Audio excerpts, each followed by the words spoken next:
Hey there, Money Heroes. It's Stephanie, your host and fellow explorer on the Be Your Money Hero podcast. We're diving into the nitty-gritty of personal finance and having real conversations about how money, spirituality, psychology, and our life stories all dance together.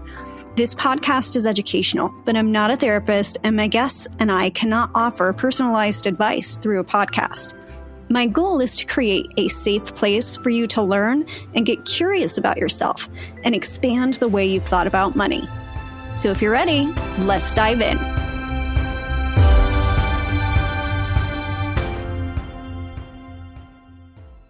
Robyn Vie-Carpenter Brisco, aka Goddess of Joy, is a highly achieved professional who has seamlessly navigated various fields, leaving an indelible mark on her journey. With a career that spans from her impactful tenure at Essence magazine to the backstage orchestration of New York Fashion Week, Robyn has proven her versatility and expertise, and her confidence has propelled her to success. Her journey includes a feature article in New York Times, and with her love of writing and a dream of sharing her words, she created a sought-after column titled The Lesbian Socialite in Outfront, Colorado. Robyn has spent the last 12 years teaching clients and students about choosing joy and the other choices they can make to create a life of joy, or, as she says, create a life that rocks. Accordingly, her 5-star rated book is called Let's Get Stoned, Using Stones and Crystals to Create a Life That Rocks, which is available for purchase on Amazon. Robyn is also the visionary behind the Confidence Conference, which is making its debut in Denver on July 26th through the 28th. Robyn, thank you for being here with me. Thank you. I sound so like accomplished. You are. I did things. We have kind of your professional background and accolades, but what's your story? What got you here? Well, it's funny. I my chart done recently. Well, it was like last January, and what it came out of it was that I don't have any idea how to be anyone other than myself. Right? Like literally everything that I do is because I am driven by the idea that I want to do it. And I believed my parents when they told me that I could do anything. So that's kind of how I've always done things. I say, oh, I want this. And then I go and put things together and do things and create opportunity to have the thing that I said that I wanted. And someone said to me once that I'm a person of my word. They're like, you say things and then you go do them. And they said it like they were surprised. And I was like, well, I thought that's kind of what you were supposed to do. Like, I didn't understand. And when I had my chart done, that's kind of when I realized, oh, I wouldn't be able to understand because I literally can't think like other people. I can only think like myself. And so I don't understand how people don't just go do the thing. So that's kind of my story. Anytime I said, oh, I'm going to do a thing, I then just went and did it. And one of the things that you've said is that something that your parents couldn't teach you was how to be yourself. So did that just come naturally to you, or was there something that you did in order to really find who you were and what your purpose was that you wanted to pursue? Well, it's funny. And that's true. That's true for anyone, right? No one can teach you how to be yourself. Only you can learn how to be yourself. Like that's because that's how it works. And it was actually, I was really good at it. And then I left home and I moved 2,000 miles away from my parents to New York City. And I was like, I'm here. Do, do, do, do. And they were like, who are you? And I was like, oh, I'm Robyn. And then they were like, and it was like, I didn't have anything extra. I didn't have any, so I tried to be other people. I tried to be like the people that were around me. I was terrible at it, and I was miserable. And it is the time that I was filled with the most anxiety. What's interesting about it was the best part about it was when I came out. Like literally, my coming out was the catalyst for me releasing myself from the misery that I had been putting myself through by trying to be someone else. Because once I realized I was a lesbian, I was like, oh, well, I can't be like any of you people, right? Like I like literally can't be like you because you're not like me at all. There's nothing about you that's like me. And now I get to simply be myself. And it was literally the moment that I allowed myself to simply be myself that everything that I even had already done I could look at and admire about the fact that I had done it, but also it gave me permission to make it up and do whatever I wanted from there. Because even after I did a lot of research about what it means to be a lesbian or what it means to be queer or whatever language you use, what I came to understand is that there isn't a thing like there you are who you are as you decide who you are, and that's the beauty of it. And then and so then I was lit on fire and I haven't stopped since. So I'd like to dig into that a little bit because society tells us what we should be, right? A lot of times our parents, our grandparents, school Mm-hmm. teachers, like there's always somebody telling us what and who we should be and how we should do it. So if you're stepping outside of that boundary, so to speak, or that box is probably a better word, it can be a little scary for people because it can lead to feelings of rejection. Like, what if people don't accept me for who I really am? Or what if they don't like who I really am? Or what if they see behind this mask and I'm just completely shunned from society? Like, there's all these big stories that we make up for ourselves. I Mm-hmm. know that I certainly had to go through that, but did you experience any of that worry of not being accepted or feeling like you belong?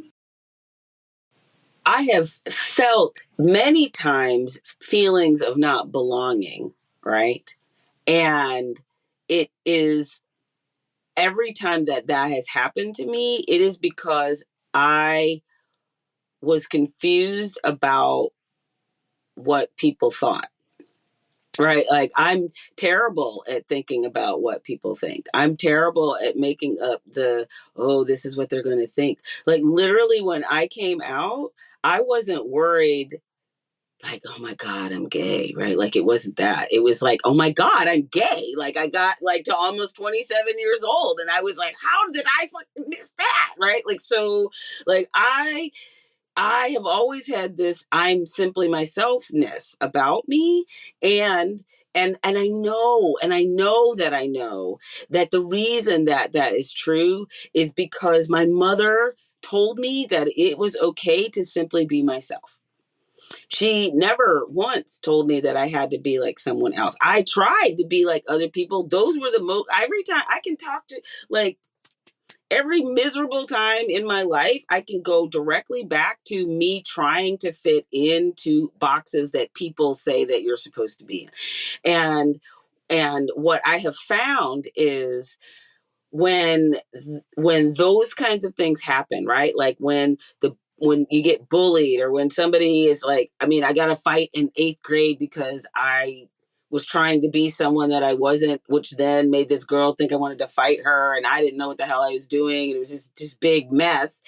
And and the people that came around me, the people who were actually my friends were the people who just loved me as being Robyn. Like they didn't want me to be anything else. They weren't trying to get me to like do things or be things. They were just like, but you're just Robyn, so you don't need to be anything else. And so I've had those people in my life, and I think it's because I am that person in other people's life, right? Like I don't judge people. I don't like I have you know what where we might have issue is when you choose to make decisions that hurt other people and you know and you are consciously making that is when I might call someone to task. It doesn't mean that I don't love you. It means that I'm disappointed in you. It's not, you know, like that's totally different. Like that's not a and it's not about judgment. It's like really, you know, I know you're better than this choice.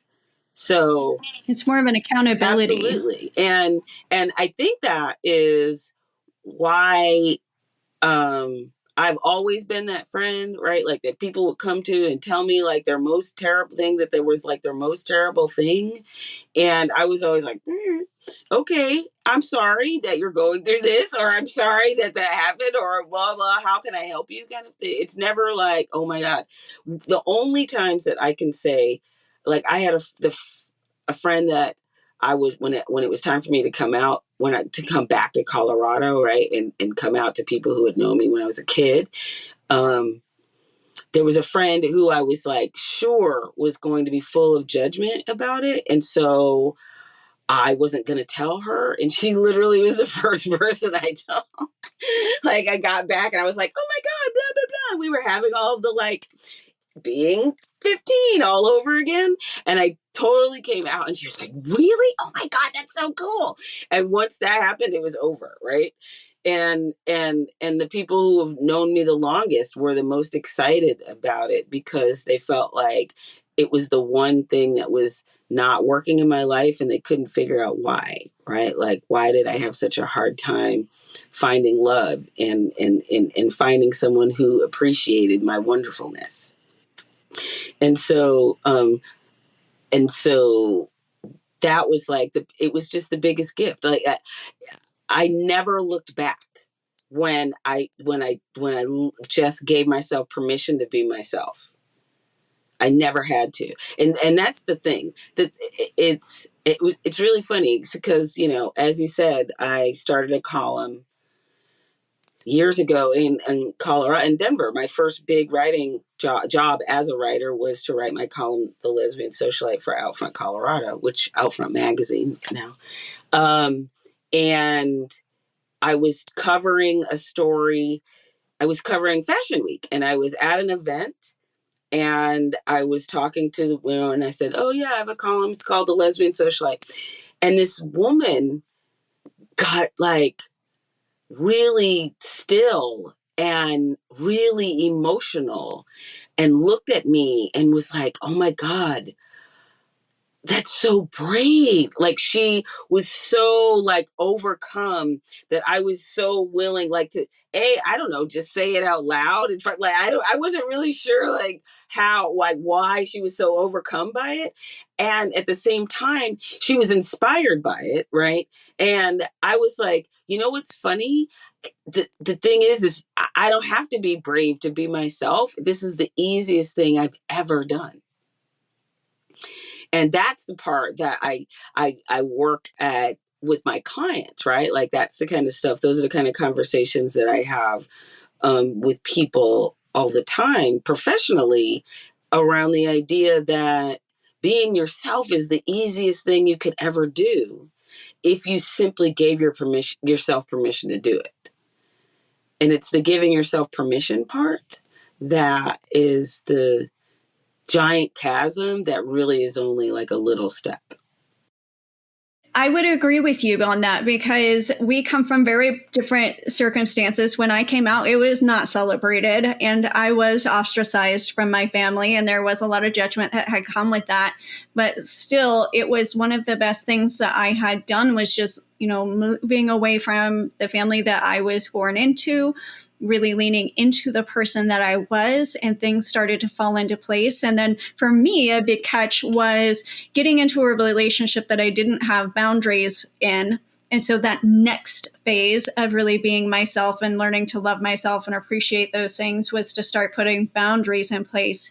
And then it was forgiving. Like there's different steps that we take when we're coming into allowing ourselves to just be who you are, because it really is the most simple, easy thing to do. And there's so much more fulfillment that goes into that, and a lot more confidence. But what was, not coming out until you were 27, and how certain things weren't working for you? What did you feel like was disjointed before you really allowed yourself to be who you were? I would kept trying to be someone else. Like I had a laundry list of things about what my life was supposed to look like, how things were supposed to happen. This is supposed to be like this and this. These are the things that I want. That's why I moved to New York, right? I lived in Massachusetts till I was 12, and then we moved west. But my mom's from New York, right? And so I had this whole like host of beliefs about what my life was going to be based on what I saw, what looked good, what was visible in media, what my parents, who my parents were, what they admired, things like that. And as I have said before, the 70s, which is when I grew up, when I was coming up, like women were liberating themselves, right? Like they were doing all the things. So that was a time when I was like, oh, this is what I want. This is what it's supposed to look like. These are the things. And I can have anything I want. And call me Ms. Thank you very much, because you don't need to know whether I'm married or not. Right? Like I was 7 years old arguing feminist principles in the kitchen at my parents' like barbecues and stuff. What was disjointed between some of the things that you were trying to achieve before you were allowing yourself to just be you? I didn't think I was cool. That's one of the things. Like I didn't think I was cool. I worked in fashion in New York, right? And you either needed to be like kind of born into it, right? Like your family was money, your dad went to school with so and so's dad, you became blah blah blah. Like there were people that was that, or you had a degree and were really good at something, had gone to the right school. I hadn't done that. I was a Black girl, and I wasn't like from New York, right? Like I moved out from the Midwest, so I was like too big and open and open hearted and all the things. And then I didn't think I was cool, right? Like I thought I was just like not cool. And you have to think, you have to admire yourself, right? Or how's anybody else supposed to admire you, right? And so I had all of this like I'm not enoughness about me, because I was none of those things, and everyone that I saw being successful in what I said was the life that I wanted was some of those things, right? And so I was just racked with like not enoughness for so long. And and and it was literally when I was like, well, this isn't working. Right? Like I came out, that was cool. Then I started getting lots of really cool like fashion jobs, because that made me cooler because I was a lesbian, right? But then um but then I still didn't think I was enough, right? Like I still had all that other stuff, right? Like so even when I got there, I didn't think I was enough being there, right? Like so I still doubted my enoughness even when I was finally in the room in places. And so I still had to do the journeying, right? I still had to find my connection to source. I still had to understand everything that I need comes from within me. I still had to create spiritual practices that help me connect to that center of self. So I did a lot of work, right? Yes, I always like was like woo, but as I said, part of the reason that was so hard is because I was terrible at being other people, right? Like I was terrible at staying in the lines and following the rules and all. Like I have a lot of my clients are very good at doing the things that society says make you successful, right? You're this and you're this and you did this, and oh, you became a mother, that makes you, a goddess. And but not, we're not going to treat you like that, we're going to treat you like dirt, because it's like, so it's this terrible dichotomy that it's like, oh yeah, guess what, no man, you got to do, it's the inside work that is where the work is, and that's the rub. Nobody can teach you how to be yourself. Like it's like we're back to that full circle thing, right? Like you have to have that, like inner conversation with who am I really, and what do I love about myself, and what am I going to forgive about myself, right? Like I got myself in that situation, and that wasn't great, and that wasn't my favorite choice that I made, and also I made that choice, and so okay, and now I can make a new one, right? And not beat ourselves up about the fact that you made the choice in the first place. So I did a lot of study. Like, I mean, I am a member of clergy now. However, the amount of study that I've done, I should have a doctorate in the amount of like work that I've done, like the inner work. You know, I have a doctorate in Robyn. It's what I have. It's funny because right as you were about to say that, that's the exact phrase that popped into my head was a doctorate in Robyn. See, I love those synchronicities. So, do you think that there was any correlation between your financial journey and your professional success from going from this place of feeling like you were not worthy and this not enoughness to leaning into who you really were, owning it, taking personal responsibility of your choices? What did things change for you in a financial manner? Yes. Well, and it's funny because honestly, it's my like abundance mindset, my finances, each time that there's a up leveling for me internally, it that there's like a break financially. Like there's always this like sudden upheaval in my finances that show me that it's like a breaking down to build up kind of thing, right? It's like all those things that used to work don't work anymore. All those old ways of being and old ways of doing don't no longer serve because I am no longer in that place. What's interesting about it now is that previously it was about the learning the nuts and bolts of how to do things, right? Like the how to balance your checkbook and how to do the this and what this means and what that means. And because I worked in a bank, right? And I watched firsthand how little financial knowledge people have, right? So, and what was interesting was I got to work in a branch that had very high value client, that had to the point where when we pulled up their account, there was nothing on the screen because it didn't matter. We didn't need to know how much money they had in the bank because we weren't supposed to talk to them about anything financial anyway. We were just supposed to give them their money and keep going, right? Like just do whatever they're asking you to do and don't talk about it. So I got to witness how the haves, so to speak, and the haves nots got to how they behaved with their money. So it was like this really incredible. And so there were two things. There were the people who had been taught about how to handle their money and how they behaved, and the people who had a lot of money in the bank but didn't know anything about money, and they either worked really hard and were like a lawyer or something where they made a lot of money, something where somebody just wrote them big fat checks, but they were terrible at money, and they were always doing things that were like, what are you doing?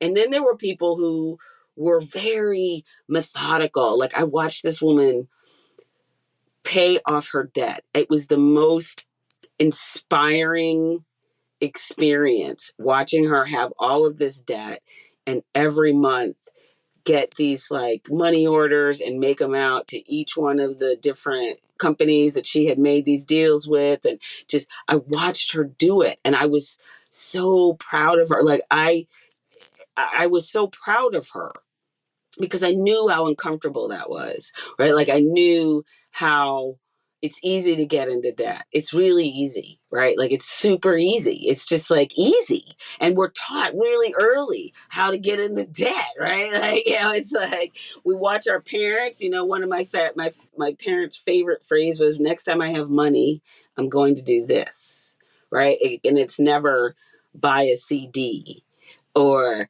get another savings account or invest in real estate or blah blah blah. It's like buy a new TV. It's we're gonna go on vacation. It's never like it's not that. So but also nobody taught them, right? Like so you can only teach what you know. So if you don't know, you have to learn, and you have to not hold it against your parents that they didn't teach you, because now you're an adult and now you can learn, right? And and that was this ownership. This is that. And money is the most uncomfortable, I think, of all. Like, people would, if I was standing in a bathroom line right now at the women club, right, and I asked people three uncomfortable questions, one about money, one about like God, right, and then one about their medical whatever, they would answer the medical question and the God question, and they would never answer the money question, because no one wants to say anything about the truth of what their experience around money is. And what's funny is, what I've finally come to understand is it's a mindset thing. It doesn't have anything, because these are people are very accomplished. They can figure out all kinds of things. So it's because of how they think about how, whether they're worthy of having that thing. People win the lottery, all of their bills are paid, they never have to worry about money again, and they blow through the money and have to go back and get a job because they don't know how to not have money problems. They don't know how to be that person. They know how to be this person, because in their mind they never changed. And I've always known that I was worthy. I'm kidding. I always said that my parents was like, what life do you have that you think you're supposed to have all these things? And I was like, because you told me I can have anything I want. So I want this, and I want to travel the world, and I want to have these things. But somebody said that to me once. I said, I described what I wanted in my life. And they said, the life you described costs a lot of money. Where are you going to get all that money? I was like, look, man, that's not my job. That's not what I said. What I said, you asked me what I wanted. I told you what I want. It's not my job to figure out how to pay for it. It's my job to figure out how to put myself in line to be able to receive that. And that is the difference. The difference is understanding that you are worthy to receive, and that to be able to believe that in that worthiness, believe in your ability to be able to receive, and believe that it's okay to have money. It's okay to say no to spending money. It's okay, because you have to do what's right for you at all times. And no one can spend your money for you, and no one gets to decide what you're worthy of. So, how did you go about learning your financial education? Because we know that it's not taught in schools very much. And even working at a bank, I imagine you probably didn't learn a whole lot. So, what was your learning process like? I read a lot of books and looked up a lot of stuff. Actually, what was interesting, the bank that I worked for had a lot of great online tools, gobs and gobs of resources that you could make use of. It's just that people generally don't go do that, right? Like, it's like they can, there's somebody's job was every month to write all of these articles and all of this stuff that you could look up, but how many people actually read them was very little. It was people who were writing stories about, writers who were writing stories that were looking up for something for someone to quote, but not the people who were who had accounts at the bank. So I did that. I read a lot online when I was working at the bank. But before that, I mean, honestly, I had been learning about money since I was in elementary school. When I was getting my scholastic book order together to hand in, I would say half of the books were like Beezus and Ramona, anything Beverly Cleary, anything Judy Blume, anything, all of the stuff of the 70s, that if there's an author that you can name. And then it was like how to have a lemonade stand, how to run your own blah, blah, blah, like, I was always an entrepreneur. I was always figuring out a way to be able to do things to make money. It was never how to get a job. Like, not ever, ever, ever was it ever like how to get a job in doing a thing. I never looked at, I was never that. And so I was always in the, how am I going to create a thing that then people will pay for? I know the Abundance book by John Randolph Price has been the basis of a lot of your work, but what are some of the other books? I don't know if you can limit it to just one that you really like when it comes to finance and abundance. Ooh, it's funny because everything now that is all like mindset stuff, right? So Think and Grow Rich and Edwina Gaines, and what's the name of her book?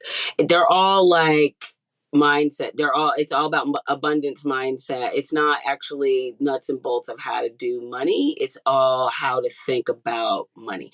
Like I have an abundance, it's called the Abundance Project. It's literally a program that I take people through to help them shift their mindset around abundance and worth.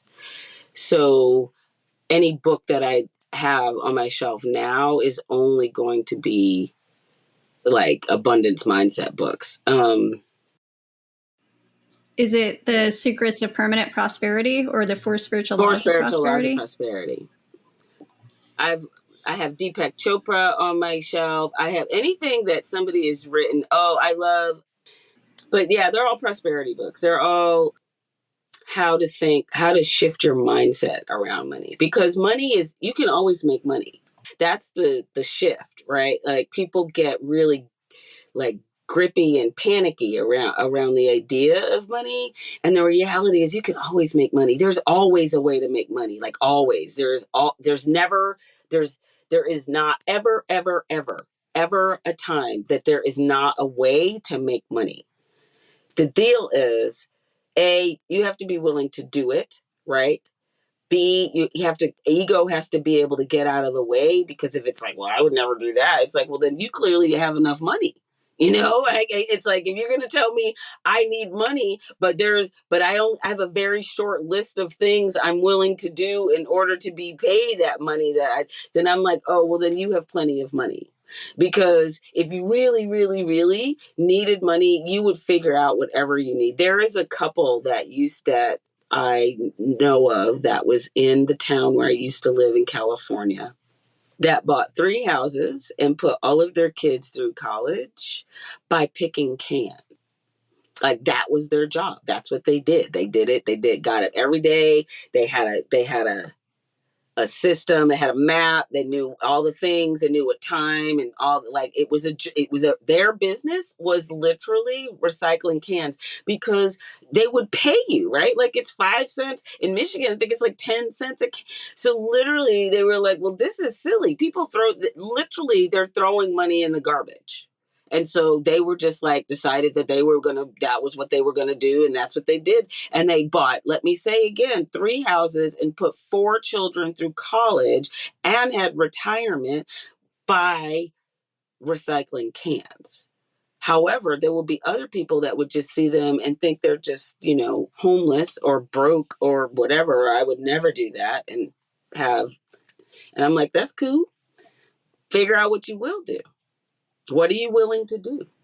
What is something that you're willing to do, even if no one's watching, and the only person that has to hold you accountable is you, right? That's the kind of stuff. And because that's where things get difficult, is that you have to hold yourself accountable.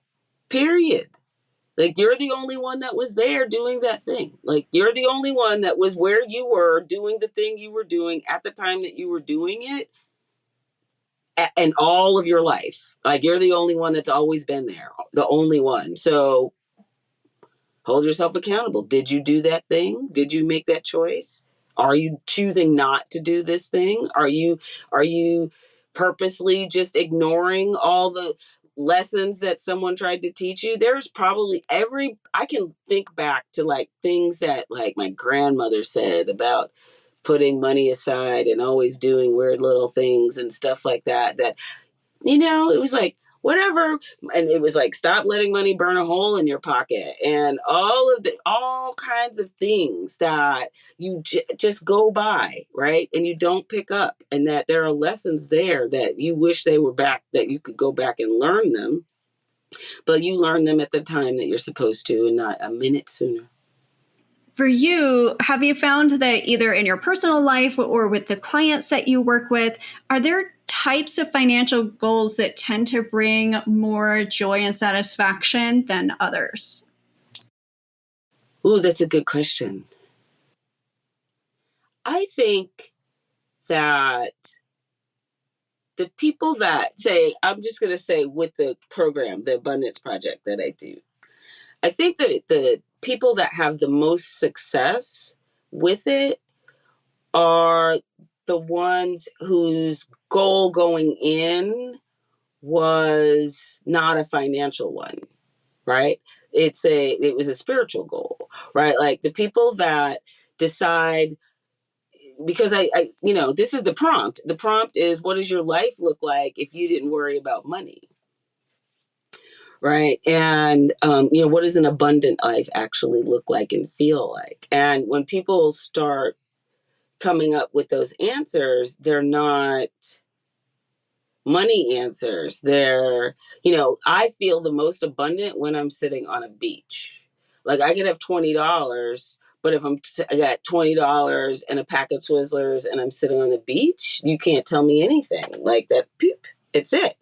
So it's really about, I think that it's really about when you're making a goal not being a financial one. Like those are one of the things that I worked with my prayer partner when I was in my training for my license.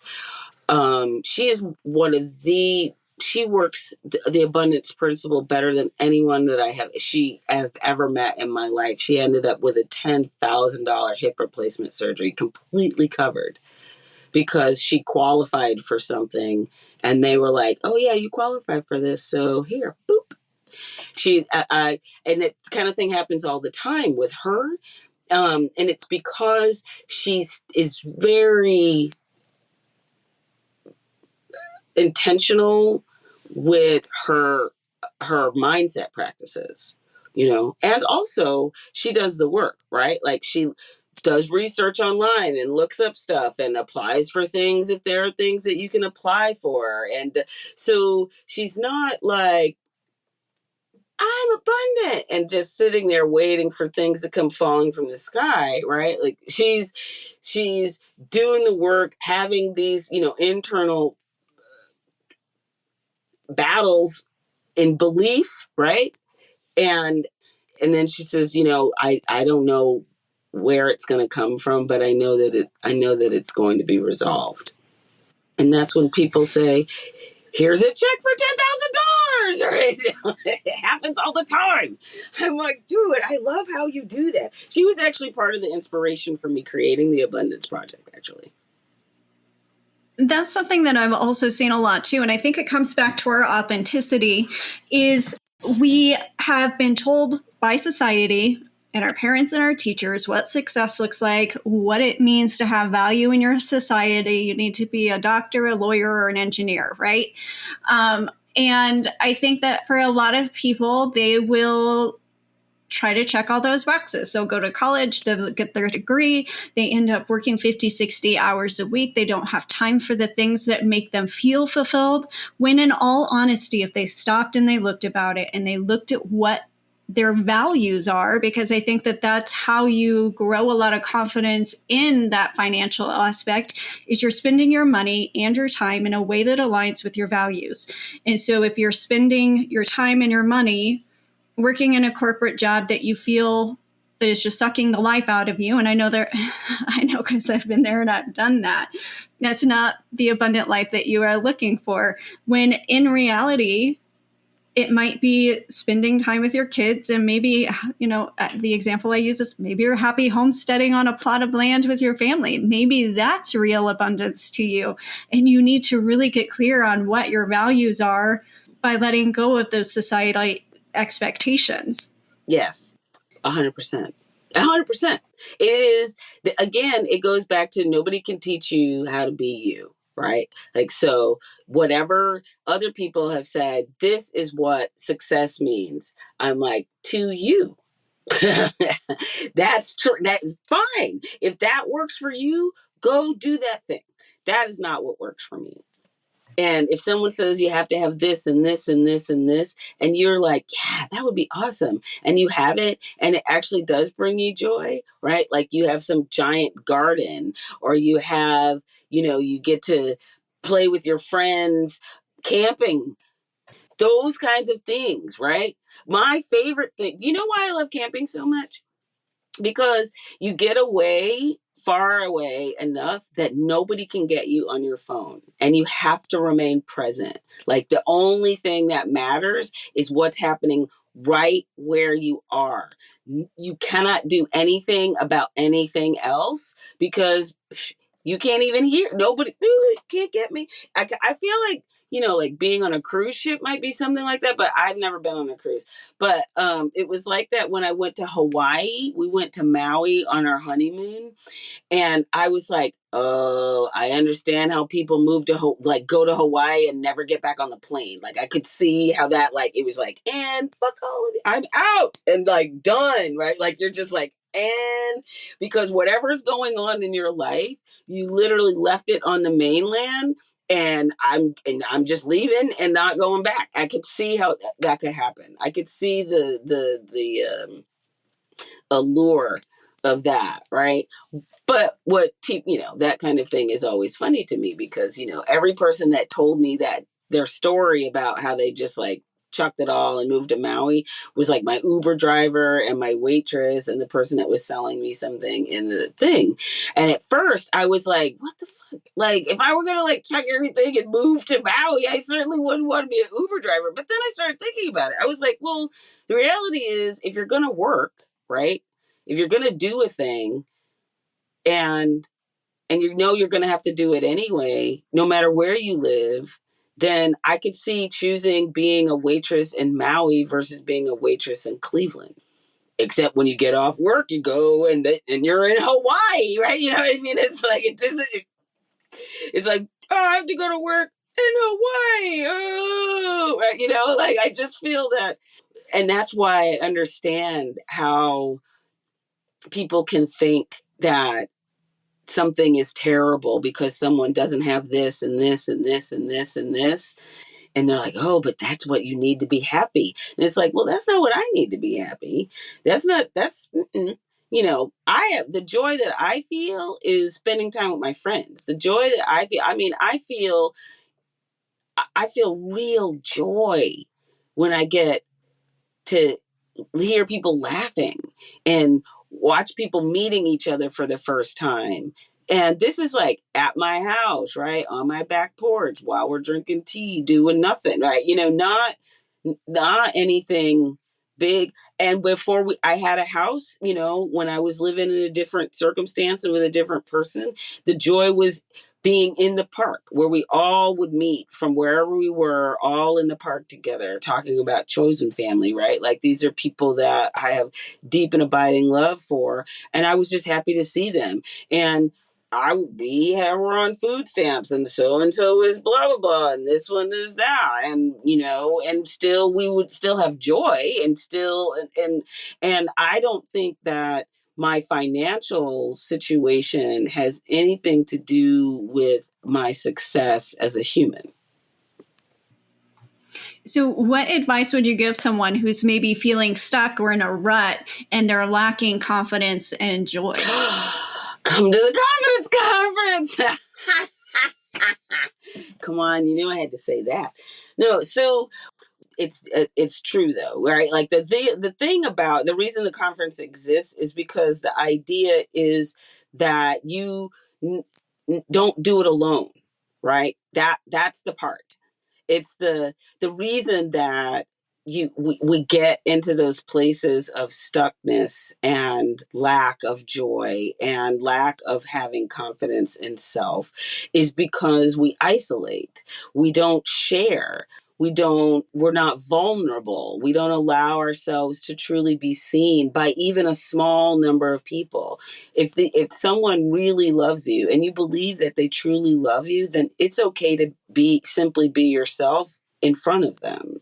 And so when when it comes to finances, it can't simply be like complaining about how you're always broke or all the bills you have or whatever. It's the, hey, I really want to change my thing, and I think I'm going to take this class. Do you want to take it with me? Like, invite your friend to take a class with you at the community college online, but like there's free, everybody's got a thing. Read Stephanie's book and find a way to change how you feel about things, and don't do it alone.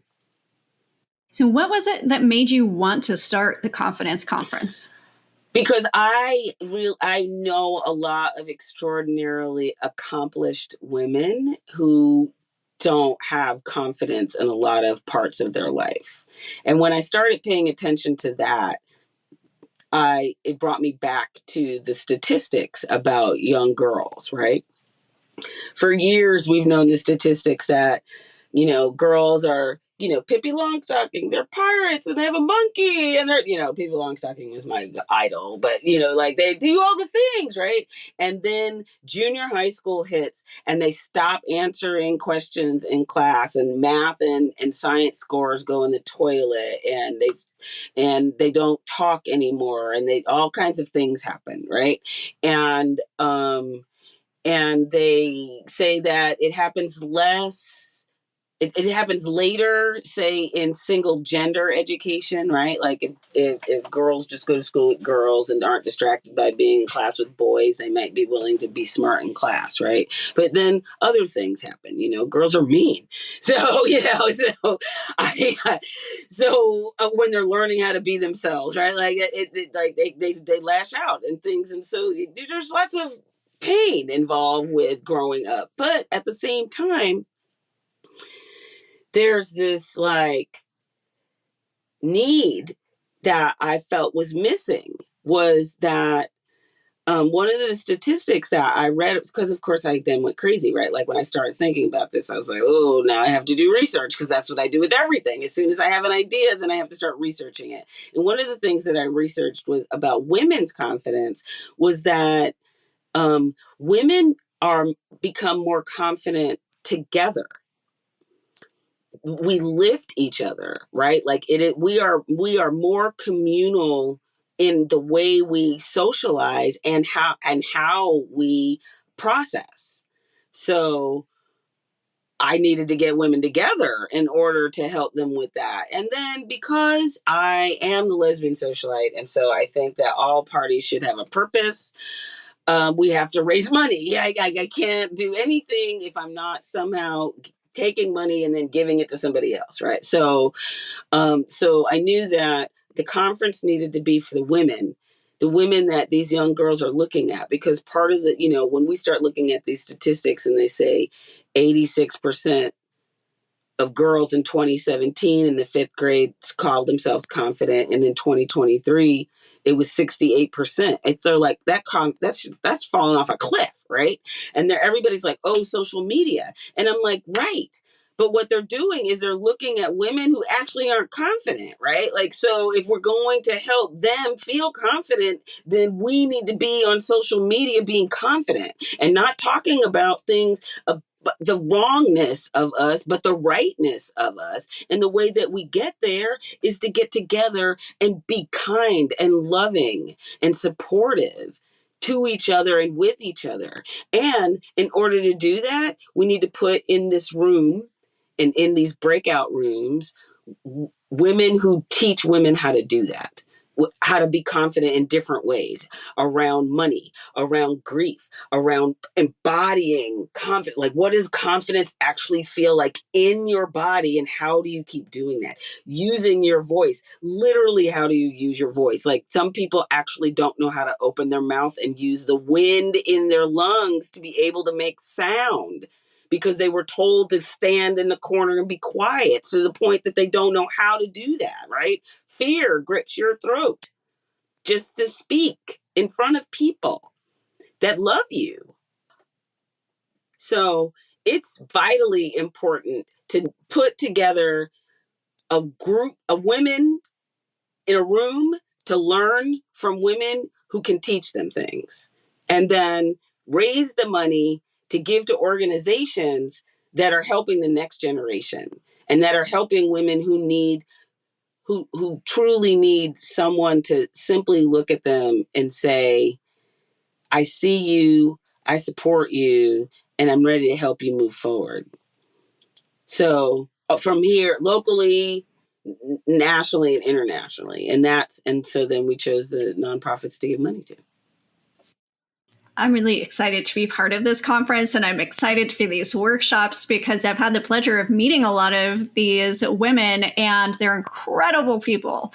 And so if you are in the Denver area or able to fly in, please do that. I would love to meet you there. Robyn would love to meet you there. Robyn, where can people find you, but also where can people find information about the Confidence Conference? So I'm Goddess of Joy pretty much everywhere you look. So if you go to Instagram, I'm Goddess of Joy. I am yourgoddessofjoy.com. And then the Confidence Conference is theconfidenceconference.org. And also, if you look us up on Eventbrite, go buy a ticket. You can go to eventbrite.com and type in the Confidence Conference, and all the tickets will pop up, and you will say, I need to be there. I need my ticket now. Yes. And I will make sure that we have links to everything down below as well. But Robyn, what does abundance mean to you? Abundance is freedom. Freedom to live as yourself and understand that you are one with all that there is, so that you always have everything you need. That is abundance to me. And we didn't get the chance to really dive into this whole aspect of what you do, but you've also officiated many weddings. And I had somebody request that I ask you this question. What is your favorite marriage advice? Oh, that's so funny. Remember that you are marrying a person and not an idea. And I think that would be, and all things are beginning with love.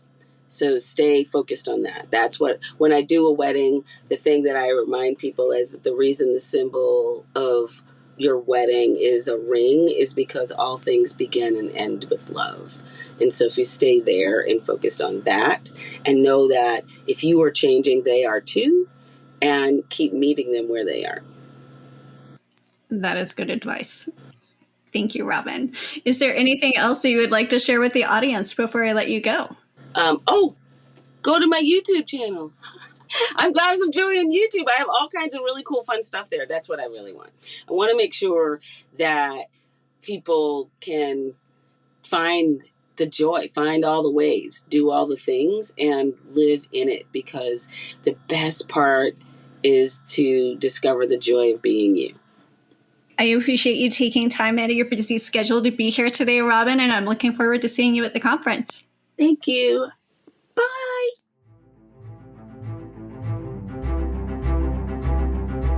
As we wrap up this episode of Be Your Money Hero, remember that your financial journey is a path of self-discovery. If you have questions that you would like answered on the show, please submit them to info@beyourmoneyhero.com.